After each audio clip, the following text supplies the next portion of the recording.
todos presentes aqui, saudar a mesa, em nome da professora Amélia, agradecer pelo convite.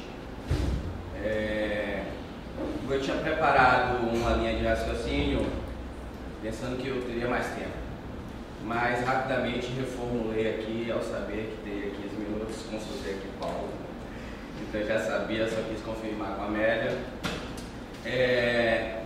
E aí eu consegui reorganizar aqui, eu vou tentar ser bem disciplinado e didático referente ao... Por favor, vou focar 5 minutos. Bom, então o tema é capoeira como esporte olímpico, né, que é uma pergunta. Problemáticas da profissionalização e regulamentação da capoeira no Brasil. Então eu vou pegar alguns tópicos específicos dessa temática, que é uma temática muito abrangente. Daria para a gente ficar o dia todo conversando sobre isso aqui, e vou tratar alguns pontos que eu avalio que sejam pontos importantes para que a gente tenha uma reflexão de uma forma mais ampla de todo esse processo. A capoeira na perspectiva esportivista, a regulamentação e a profissionalização. Bom, eu gostaria inicialmente de iniciar tratando um pouco do contexto histórico, né? Quando a gente vai estudar o processo de desenvolvimento da capoeira no Brasil, a gente percebe que no início da República Velha há uma tentativa de ginasticalização da capoeira. Existem vários documentos que comprovam, né, esse processo de ginasticalização. A própria ginástica foi um processo que aconteceu anteriormente na Europa, que foi a estratégia de organizar, sistematizar e controlar as atividades físicas que existiam. Bom, se a própria ginástica é uma tentativa de organizar, sistematizar e controlar, quando eu falo de ginasticalização da capoeira, essa mesma lógica ela persiste, né? A gente encontra vários documentos no início do século XX que tentam tratar a capoeira como um método de ginástica. As ideias que estavam por trás dessa tentativa, elas iam de encontro à própria história e formação da capoeira no seu processo de desenvolvimento no Brasil. Então, se a gente olhar esses documentos, esses livros, esses artigos, a gente vai perceber uma negação do seu processo histórico ancestral, né? Ou seja, há uma invisibilidade, quando eu trato da capoeira como método de ginástica, da sua africanidade, né? Da sua origem popular, de rua, de preto, de escravizado, né? Logicamente, isso interfere no seu processo de desenvolvimento enquanto método de ginástica, porque muda todo o contexto que a capoeira surge e que vem se desenvolvendo até o momento, né? E com o desenvolvimento, né, da sociedade, a gente percebe que logo em seguida essa tentativa de ginasticalização, que não dá certo, né, mas que deixa as suas marcas, essa tentativa de ginasticalização ela tem por trás principalmente militares, que eram os responsáveis por instruir a ginástica naquela época. Então, os professores de ginástica, que a gente vai chamar depois de educação física, inicialmente eram os militares. Esse processo ele vai desaguar em uma tentativa tardia de esportivização da capoeira. Então, quando acontece esse processo de ginasticalização, a capoeira ela já começa a ter uma influência muito grande dessa área militar e posteriormente, consequentemente, melhor dizendo, também desses instrutores de ginástica que posteriormente, né, vão ser considerados aí como professores de educação física. Então, a relação da capoeira com a educação física, ela tem início nesse processo. Quando a gente percebe no desenvolvimento histórico da capoeira o que eu estou chamando de esportivização, a gente pode notar a contribuição de grupos, né, para o desenvolvimento dessas ideias. Então, quando a gente olha os artigos publicados, os livros publicados e as pessoas que faziam essa defesa, a gente percebe também a presença de militares, de jornalistas e instrutores de ginástica que, volto a lembrar, depois vão se transformar em professores de educação física, né? Na década de 70, dando continuidade, na década de 70, aí sim a gente tem a institucionalização dessa esportivização. Então surge um associacionismo na capoeira, então você tem a capoeira atrelada a uma federação, inicialmente a Federação de Pugilismo, e com o desenvolvimento, consequentemente, a capoeira institucionaliza a sua própria federação, posteriormente confederação.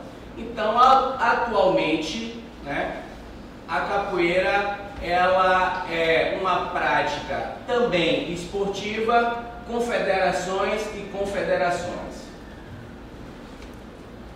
Por que eu estou falando isso? Porque a esportivização na capoeira ela vai ser uma possibilidade de regulamentação. Geralmente, quando a gente fala hoje regulamentação da capoeira, a gente tende a pensar só na regulamentação atrelada à profissionalização. Mas a própria esportivização da capoeira é uma regulamentação. Quando eu crio graduações, eu estou regulamentando esse processo de formação desse capoeirista. Quando eu crio federações, eu estou regulamentando um determinado controle para esses capoeiristas. Quando, no meu próprio grupo, eu organizo o grupo, né? Então todos os capoeiristas aqui presentes sabem, por exemplo, o que é necessário para se tornar um mestre. O que é isso? Uma regulamentação. Só que na capoeira, diferente dos outros esportes, por exemplo, os esportes olímpicos, onde o associacionismo ele é mais rígido, a capoeira ela se organiza a partir de vários contextos. Uma regra no futebol é a mesma aqui em São Paulo, no Rio de Janeiro, no Amazonas, quando esses jogadores participam de um campeonato e todos estão ligados a essa instituição. A capoeira, apesar da gente entender o seu contexto de forma geral, cada grupo tem a sua própria organização. Então muitas vezes a gente vê equivocadamente alguém falando que a capoeira é desorganizada. É cômico, porque possivelmente essa pessoa não conhece a história da capoeira e não conhece o seu processo de desenvolvimento. Como é que uma manifestação que entra no Código Penal, sai do Código Penal, em menos de um século é reconhecida como patrimônio imaterial estadual, foi aqui primeiro que ela foi reconhecida, depois como patrimônio imaterial do Brasil, depois é reconhecida pela Unesco como patrimônio, está em mais de 160 países, tem grupos que têm mais filiados do que federações e confederações, ou seja, o mestre organiza, né, orienta mais de 600, 700 pessoas. Como é que eu posso dizer que uma manifestação como essa é desorganizada? Não tem como. O que as pessoas muitas vezes não entendem é a lógica de organização da capoeira. A capoeira tem outra lógica.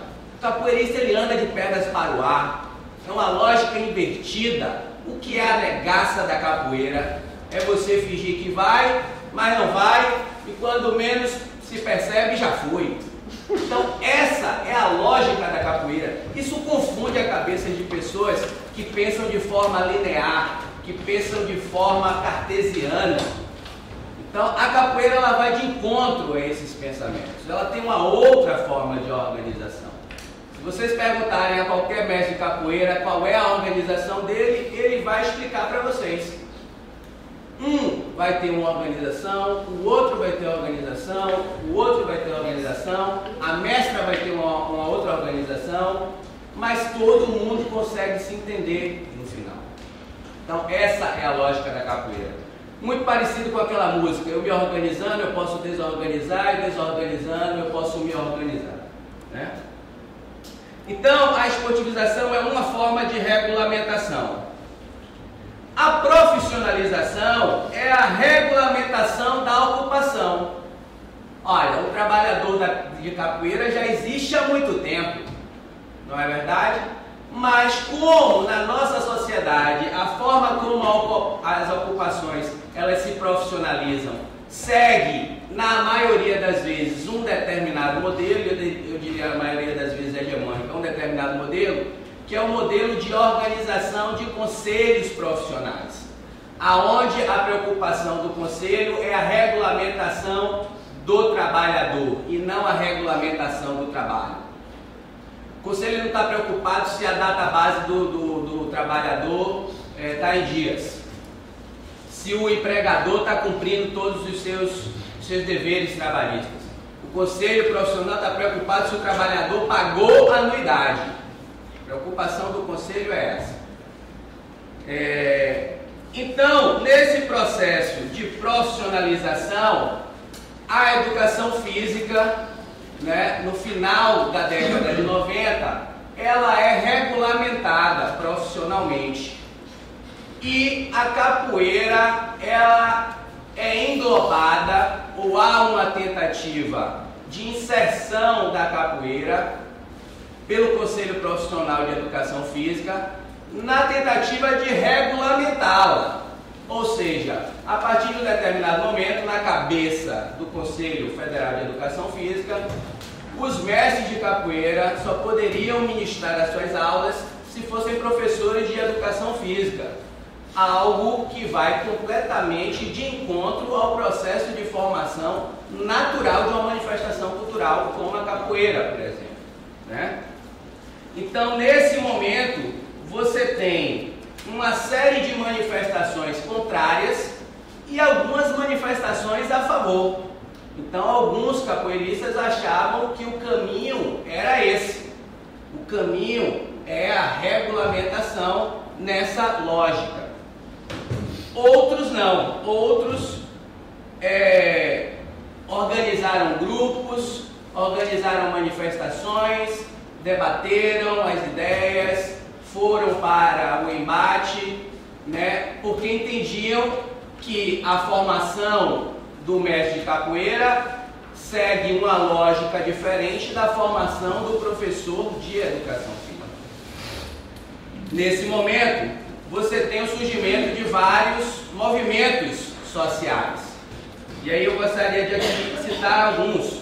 Primeiro, o Movimento Nacional contra a Regulamentação da Educação Física, que parte dos próprios estudantes, professores e pesquisadores da área. Ou seja, o Conselho de Educação Física não é uma unanimidade na área de educação física. Tanto que um ano após a institucionalização do Conselho, o Conselho ele é criado em 1998, em 1999, no Encontro Nacional dos Estudantes de Educação Física em Pernambuco, Recife, na Universidade Federal de Pernambuco. Na plenária final, nós fundamos um movimento nacional contra a regulamentação da educação física. E lá tinha alguns capoeiristas, né? E eu era um desses capoeiristas presentes. Então, a capoeira ela começa a se movimentar a partir da própria educação física, onde os capoeiristas reconheciam que a educação física ela não é uma área do conhecimento que tem autoridade para poder regulamentar nem controlar a capoeira.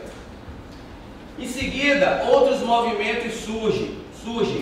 Por exemplo, eu poderia também citar a Liga Baiana de Capoeira, a LIBAC. Vejo aqui alguns representantes, mestre Ferreira, mestre Ministro.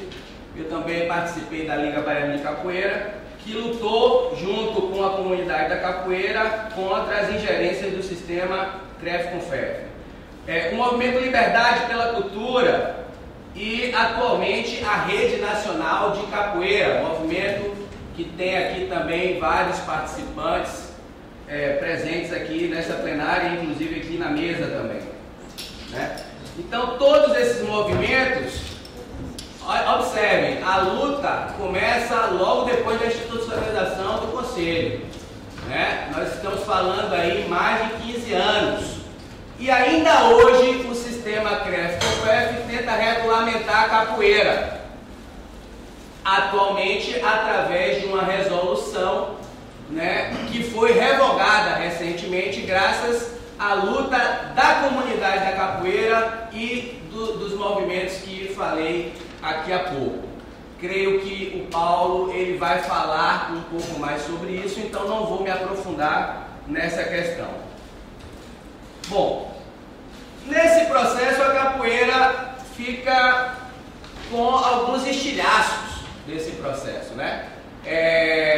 Uma das ações que consagrou a capoeira como vitoriosa nesse embate contra o sistema CREF-CONFEF foi a ideia exatamente de reconhecer a capoeira como patrimônio. Tanto que vocês podem observar que há dois reconhecimentos. Um é da roda de capoeira e o outro é do mestre de capoeira, ou seja, ninguém mexe no mestre de capoeira. Não se pode mexer na formação de um patrimônio. Então, o mestre de capoeira, ele é um patrimônio. Eu não posso mexer na formação dele. Se eu mexo na formação dele, eu estou indo contra essa ideia de salvaguardar esse patrimônio. Isso foi uma consequência, vale destacar, das lutas baianas, porque esse movimento ele começa aqui, né? E das lutas desses grupos, desses movimentos que falei aqui na Bahia, principalmente a LIBAC e o Movimento Liberdade pela Cultura, junto com alguns outros parlamentares e algumas instituições, né? Na época, a Secretaria Municipal da Reparação ajudou muito nesse processo, por exemplo, e o IPAC também, que acolheu a ideia de reconhecer a capoeira como patrimônio, primeiramente aqui na Bahia. Vale destacar que a capoeira é reconhecida como patrimônio inicialmente na Bahia, depois que ela é reconhecida no Brasil. Então o reconhecimento da capoeira como patrimônio é de 2006 e o reconhecimento da capoeira como patrimônio material do Brasil é de 2008. Então a Bahia ela é protagonista na luta, na resistência contra organismos alienígenas que querem regulamentar, organizar e controlar a capoeira. Vale esse destaque, certo? Então, nós saímos desse embate com alguns estilhaços. Por quê? Porque a comunidade da capoeira, parte dessa comunidade, e eu devo dizer parte minoritária dessa comunidade, tentando argumentar na perspectiva de se defender contra o Conselho de Educação Física, começou a propagar a ideia de criar um conselho de capoeira, ou seja, trocar 6 por meia dúzia. Ora, se nós não queríamos a regulamentação da capoeira através da educação física, a gente também não quer regulamentação da capoeira pela própria capoeira. A capoeira tem como fundamento principal, o alicerce principal da capoeira é a liberdade. A capoeira ela tem um conjunto de movimentos e golpes, mas eu posso criar numa roda um movimento, eu posso criar uma música, eu posso criar um toque. Então a capoeira, a premissa principal dela é a liberdade. E os mestres de capoeira, eles não abrem mão da sua liberdade. A cultura ela é movimento, óbvio, ela vai modificando, né? Ela vai influenciando a sociedade e a sociedade vai influenciando. Mas esses fundamentos, a comunidade da capoeira ela já demonstrou que não abre mão de autonomia, não abre mão de liberdade e não abre mão dos seus principais fundamentos que dão alicerce a essa prática cultural. Bom, então nesse processo de criação de um conselho profissional de capoeira, essas discussões e esses embates acabou desaguando no processo de profissionalização da capoeira como esporte.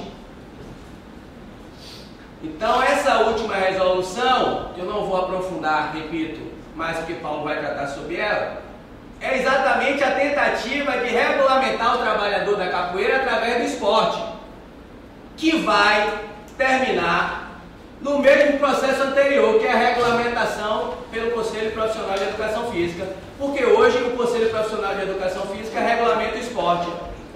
O professor que está na escola trabalhando com esporte educacional, quando ele vai para os jogos, né, escolares, que são organizados pelo Ministério do Esporte, ele precisa ter uma carteira do Conselho Profissional de Educação Física para sentar no banco. Então a transformação mágica do professor para treinador e do aluno para atleta é como um passe de mágica, vai participando de um mesmo processo, né, esportivo, e aí quando chega numa determinada etapa, ele é obrigado a ter uma carteira profissional para poder sentar no banco. Isso o professor, inclusive de escola, que é um absurdo, porque a licenciatura de Educação Física ela já é regulamentada e tem um conselho, que é o Conselho Nacional de Educação, né? Então a função do professor de Educação Física é uma atividade antiga, já tem conselho, já é regulamentada e já é organizada. Bom, enfim, para terminar, né? Então hoje a gente está sofrendo a tentativa de regulamentação através da esportivização. Vale destacar que a comunidade da capoeira não é contra o esporte. Ninguém está dizendo que a capoeira não é esporte. A capoeira se tornou esporte, né? Porque a gente vive numa sociedade que esportiviza tudo. Até federação de palitinho tem, pasme, né? Então tudo nessa sociedade ela quer se esportivizar, mas quando você esportiviza, principalmente na perspectiva do alto rendimento, esses elementos fundantes que eu falei antes, eles vão se perdendo.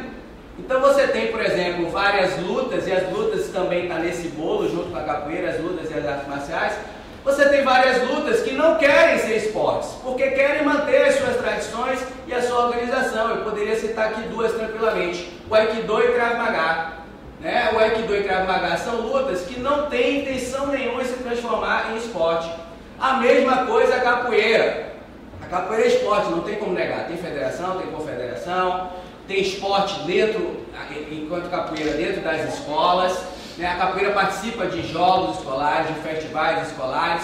Só que a lógica esportiva da capoeira é outra. Por exemplo, eu organizo os jogos escolares no que diz respeito à capoeira no estado da Bahia. E o nosso encontro é um encontro onde esses estudantes eles se confraternizam, onde eles têm contato com os mestres, onde eles jogam e não lutam.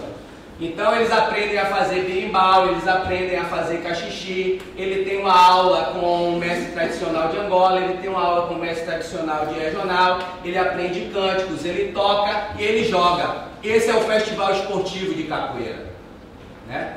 Então, a comunidade da capoeira não é contra o esporte, mas é contra esse modelo de esportivização que estão tentando implementar na capoeira. Muito obrigado.